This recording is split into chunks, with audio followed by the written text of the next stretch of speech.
Today we're going to be going over the IO64 1000 fire alarm control panel. This is how you would program the fire alarm control panel, put the functions in so when the smoke detector goes into alarm, the functions behind it need to know what to do. So we're going to go over the menu.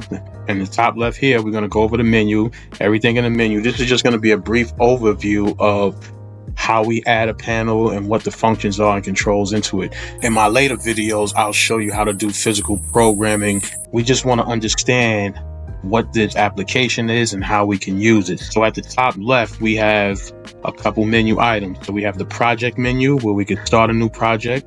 We can open up a new project. We can save the current project as, and you can delete templates, import, export, close, and exit. And configure, once we add the panel, we'll be able to open up these menus. So let's open up a panel because I have one existing system inside of here.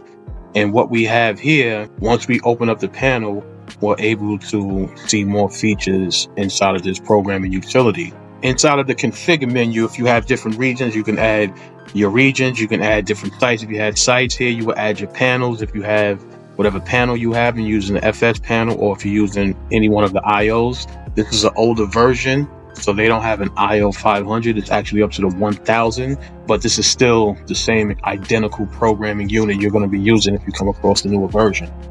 Inside here, management, you have your user management and your project management. You will be able to adjust your project information here, put some changes here, who's the users that was last assigned to it, delete projects and things like that. Also, you have inside here your reports. You have your system reports. You got create project reports where it will give you information about this particular project. You will have to actually physically input that information inside the panel information.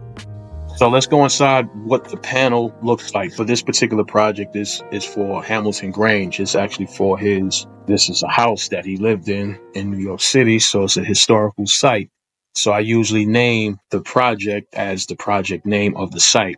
So at the top heading here, you could be able to put all of your project information, project name, the date you started, who's the programmer, your contact name, your address, the city you're located, wherever your company is located at, your phone number, fax, email address. If you have any comments, and the version number, you're usually static. Whatever version you're using is going to have that version unless you update the firmware. So now when you scroll down or click on panel, you get more information. So you physically see what the panel display would look like.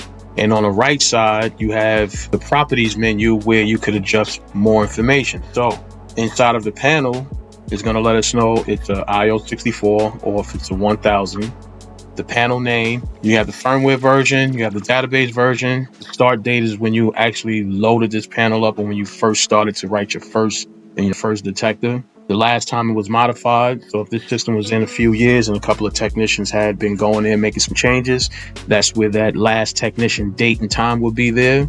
You have configurations where you can have an AC fail delay. Everything here is usually set at default, and I don't change anything here unless it's required by the fire department or the AHJ. The annunciator class is always class B, unless we run the class A.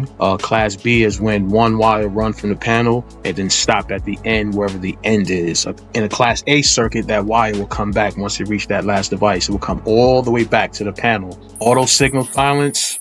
These are all like controls that you can do in here. If you want to silence the system, you wouldn't do this because water flows are non-silenceable. So if you turn this feature on, it'll actually auto silence in a predetermined amount of time the fire alarm panel if it goes into alarm. So you don't want to do that. We have more information here. A lot of this stuff here inside of this menu here, we really don't change unless you want to change the password. But if you change this password, you will have to change the password also at the main panel because this is the main password that it uses to connect to the panel. So if you change this password and 222 is still inside of the fire alarm panel, you're not going to be able to connect. So you got to make sure the passwords match on both sides. And these are just the level 1, 2, and 3 type passwords. You can change these passwords. It doesn't have to match the panel, but the actual main level password, the 2222, if you change that, it needs to match on both sides. So you can either leave that default or you can change it to the last 4 of your company phone number or whatever 4 numbers that you guys use on a constant basis. and everything here is really left static. So here we have the contact. We go on the contact side.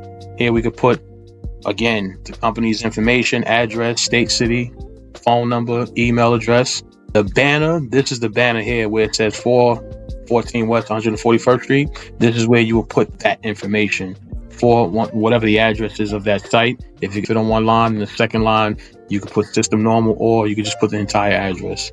This particular panel has 2 NAC circuits, the IO64. The IO1000 will have 4 NAC circuits. So inside the NAC circuits, you will have different point types that you can use for the outputs of the fire alarm system. We usually select audio, visible, silence, which means when I hit the signal silence button, the horns will stop making noise. However, the strobes will still flash. But this works for every other device except water flow. Water flow is non-silenceable, so no matter what you do, you won't be able to silence it unless you shut the panel down.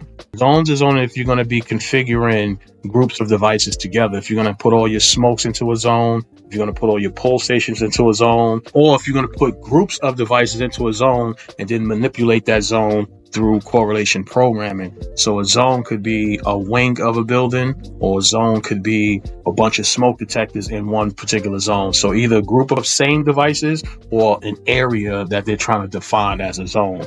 So you could use zone to do further programming changes inside of the system. Correlations, this is where you make the system functions the way it functions. When a smoke detector goes off, you're gonna turn on the horns and strobes, you're gonna turn on some relays, you're gonna turn on some outputs in order for the system to function the way it needs to function. You want it to make noise, you want the fans to shut down, you want the doors to open, you want a bunch of these different things to happen. So you have to know what type of device does what. So in this menu here, we have smokes, we have duct detectors. What else? We have some CT1s. We have a VESDA system. If you don't know what a VESDA system, that's an aspirating system. I was about to say it replaces a smoke detection system, but it's more or less like an upgrade of a smoke detection system. It's way more intelligent, and it actually goes around the entire circumference of the building. Like it actually covers the whole square footage of the area. So it's actually every second is taking air samples, is measuring those air samples, is actually figuring out what it actually is before it goes into alarm. So it has a lot more intelligence than a smoke detector does. A smoke detector just needs a little bit of obscuration, or you block that light. It doesn't really do that much analytics. So once either one of those things happens, smoke detector goes into alarm. The VESDA system is a little bit more intelligent. It actually processes the environment around it, adjusts to the environment around it, and knows when there's actual smoke versus just dust particles around in the area. So that's what a VESDA system is. Then we have some more, that's it, just pull stations, just all these input devices. Now what they're doing is this control relay is turning on a smoke alarm bell. So this is kind of like an old setup. So here you would have any one of these input or initiating devices go into alarm. It's going to activate this smoke alarm bell, which is usually the 6-inch bell above the fire alarm control panel. Then we have another relay dropping a handicap elevator. So it's recalling a handicap elevator. And then we have 2 NAC circuits that we turn it on: basement, first and second floor. So this is how this first correlation group is working.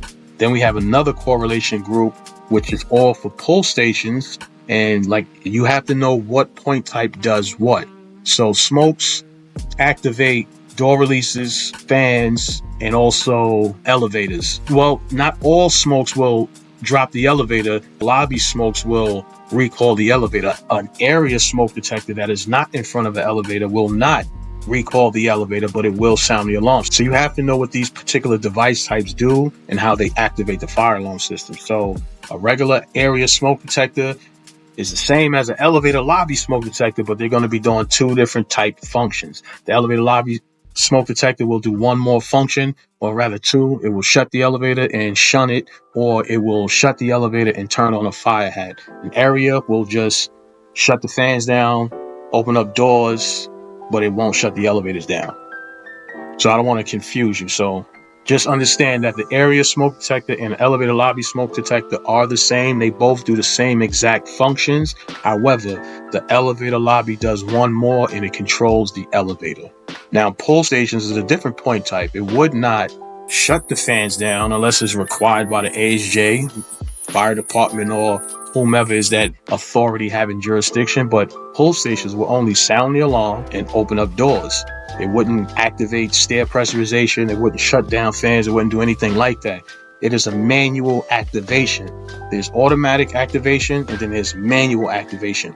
Any automatic activation will perform more functions than a manual activation, if you think of it like that. So a manual activation will be something you have to physically activate, which is a pull station. An automatic activation is something that will go into alarm by itself. A smoke detector, heat detector, duct detector, water flow, tamper switch. But a manual pull station, you have to physically either open up the door and pull down a lever, or just pull down a lever, depending if it's a single or dual action.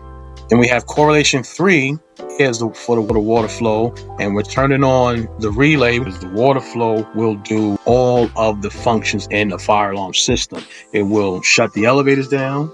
It will open up the doors. It will turn on all the horns and strobes. It will activate stair pressurization. And this is the only device type that is non-silencing. So if you try to hit signal silence, the alarm will not silence. The fire department will respond, and then they would have to reset the water flow, then reset the system.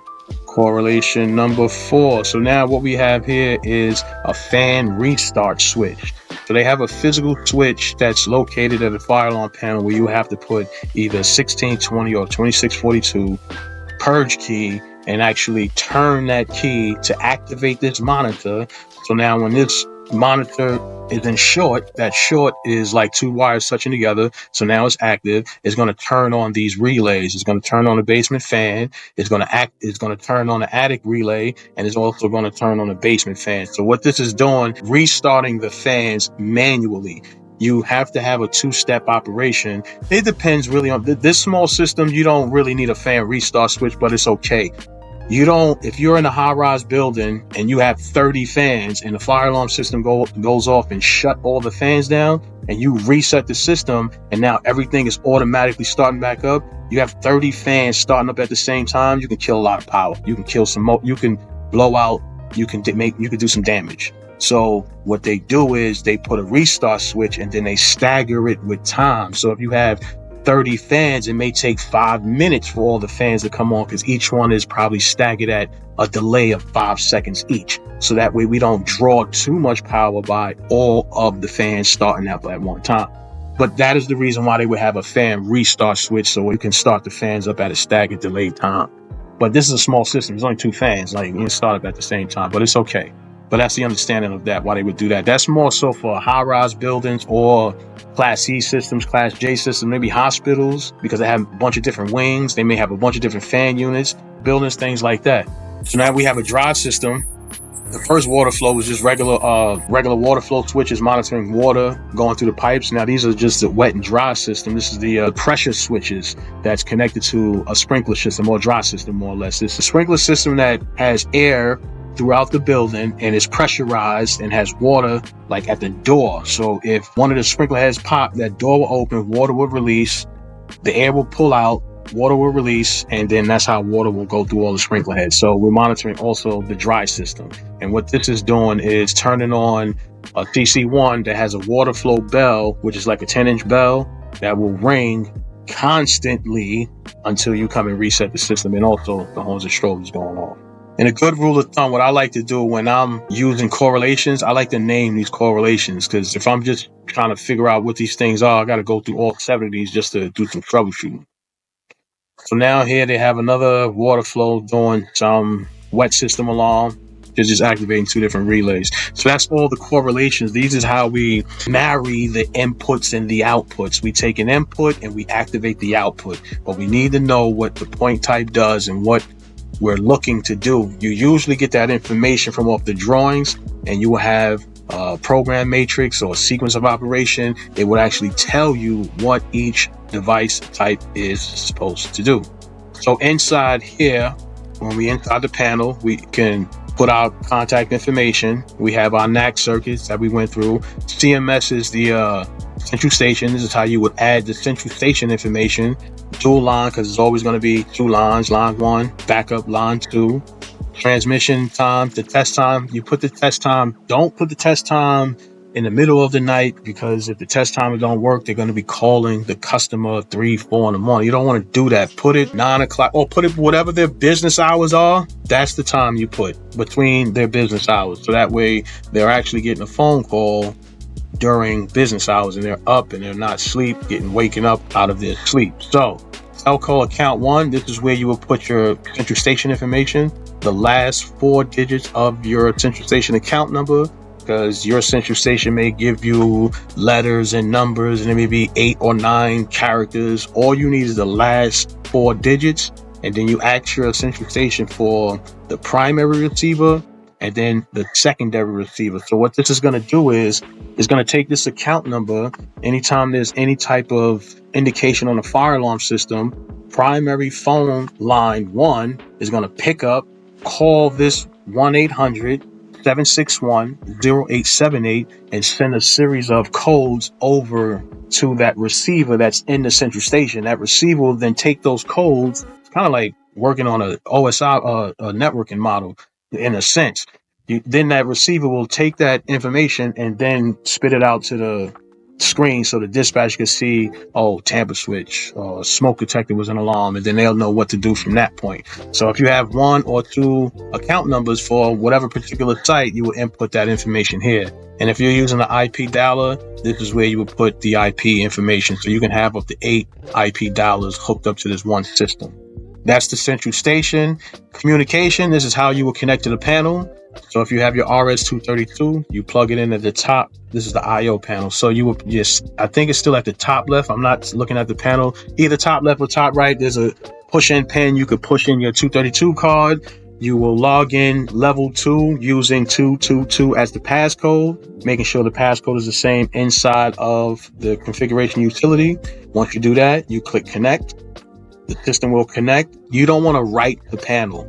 Even if you have the latest and greatest software, because you was the last person there and you know that nobody else went there after you, you never write to the panel once you connect to it. What you want to do is read from the panel. So that way you upload everything that's actually inside of the panel, and then you can go ahead and make your changes, do what you need to do, and then write to the panel. So that way, when you read from the panel, you always have the current configuration.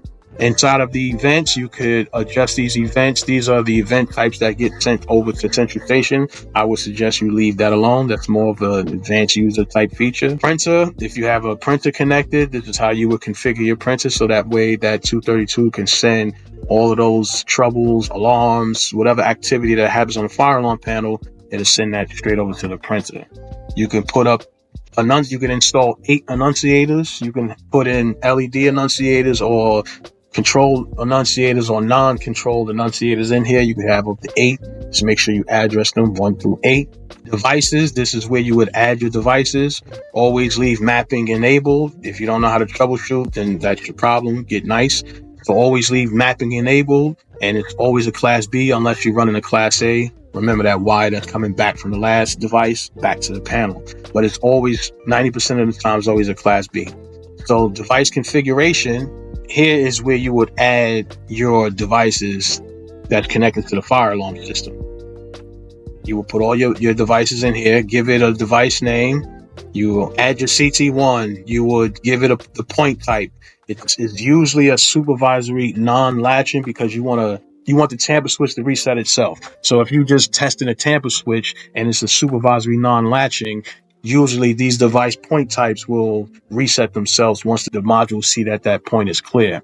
If it's supervisory latching, then that means that point is going to stay if it goes into supervisory. So as soon as it goes into supervisory, you will have to reset the system to actually reset that supervisory signal. But that supervisory signal also has to be normal at the module in order for you to reset it.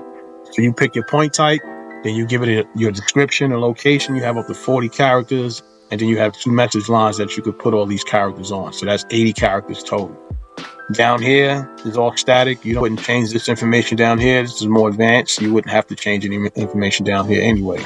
If you want to add more than one device, you can add your quantities here, and then all you have to do is 64. So all you have to do is just select whatever point type it is, and then it'll add it. Mapping, this Edwards kitty because every fire alarm control system have their separating factor.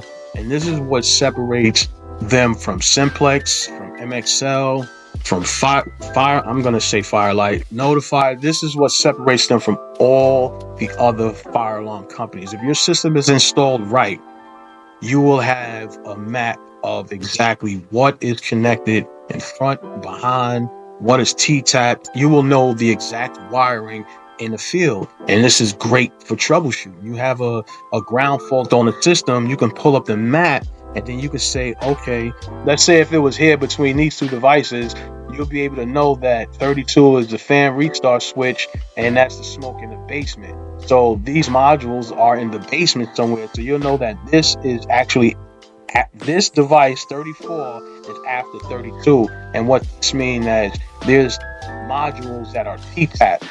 So this is a CT2. It's going to give you 2 addresses, and then they probably 3 boxes. This looks like your fan room where they have 3 or 4 boxes next to each other. That's what this looks like. So this is ran out from the fire alarm control panel. Then it's T-tapped again. Then another T-tap. So all of these are just T-tapped, but this is giving you a good indication of the wiring of the entire system. So you know exactly where you need to start and exactly what's in front and behind each of the devices. So this is Edwards, Kitty, or UTC. This is their separating factor, this mapping. So the last thing I want to show you is reports. When you go inside reports, you can pull up the panel history, walk test, device sensitivity, status, configuration, dialer report, difference report, and releasing report. What we usually do is pull up a dialer report. So that way we can email this to Central Station and then they can plug all of this information in on their side. So when the signal gets sent from the fire alarm panel, communicates over the communication, whether it be phone lines or IP communicator, however that communication traffic is happening, when it's received by the receiver, it will come up instead of saying 1111010002, it's going to say basement above fire alarm panel smoke detector. So I hope that makes sense. And if you have any questions about fire alarm or fire alarm programming, please leave your comments in the description below. I appreciate you for watching. I am Anthony Richardson, a fire alarm expert. Peace.